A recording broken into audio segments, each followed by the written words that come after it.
मुलाच्या वाढदिवसाचं औचित्य साधून आणि शिक्षक दिवसाचं औचित्य साधून आज आपल्या संस्थेला एक चांगली भेट त्यांनी दिलेली आहे आणि अंधारे सरांनी सुद्धा हे लक्षात घेतलेलं असेल की आम्ही पण प्रत्येक पाहुण्याला आम्ही पुष्पगुच्छ सहित एक पुस्तक देण्याची प्रथा संस्थेने ठेवलेली आहे आणि मी असं म्हणतो की जे पेराल ते उगवतं असं म्हणतात ना, आम्ही लोकांना पुस्तकं वाटतो, तुम्ही आम्हाला एकत्रितपणे एवढे पुस्तकं दिलेली.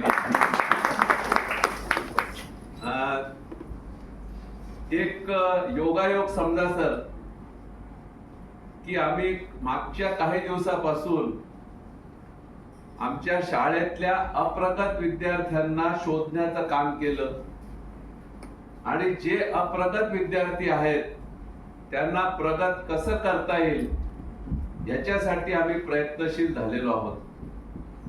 आणि योगायोग असा आहे की तुम्ही आमच्या ह्या प्रोजेक्टला ह्या पुस्तकाच्या माध्यमातून खूप मोठा हातभार लावलेला आहे आणि हे ग्रामर कुठल्याही भाषेसाठी असू द्या, हा त्याचा प्राण आहे, जीव आहे.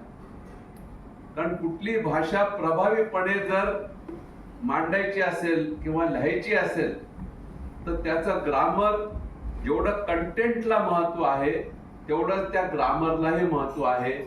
जर ग्रामॅटिकल मिस्टेक झाली तर त्याचं मिनिंग अर्थ सुद्धा वेगळा होऊन जातो, हे मी तुम्हाला सांगायची गरज नाही.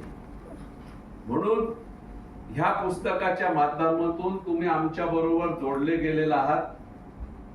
ही संस्था सुद्धा तुमचा मुलगा जर इथं तुम्ही सुपूर्द केलेला आहे, ह्यातल्या पालक म्हणून सुद्धा तुमचा अधिकार आहे आमच्यावर.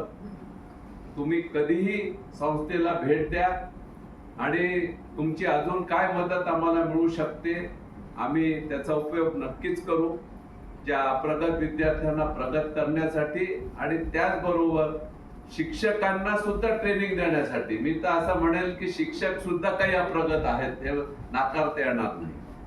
म्हणून त्या अप्रगत शिक्षकांना आणि अप्रगत विद्यार्थ्यांना मदत करण्यासाठी तुमच्या या पुस्तकाची खरंच मदत होणार आहे.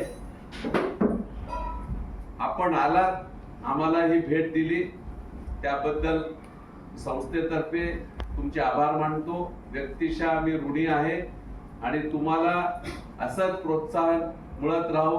तुम्ही चांगली चांगली पुस्तकं खास करून सोप्या भाषेमध्ये विषय सोपा करण्यासाठी तुम्ही लिहिण्याचा प्रयत्न करत राहा, अशी मी आशा बाळगतो, तशा शुभेच्छा देतो आणि मी रजा घेतो.